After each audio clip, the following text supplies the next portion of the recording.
fungus I found was along. Yeah, she's watching for the squirrel. They are kamikaze squirrels. They do take off right across the field. Yeah, I don't know if it's that dead tree. But yeah, the weird fungus was in one of these. Got the blossom on a few coming through. Yeah, nice little berries. Not a bad sized tree. So, yeah, how long has the stream been cutting through the middle here? Don't know. Quite a while.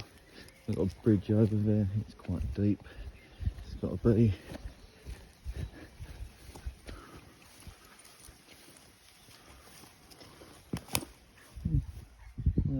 Got to be 15 feet.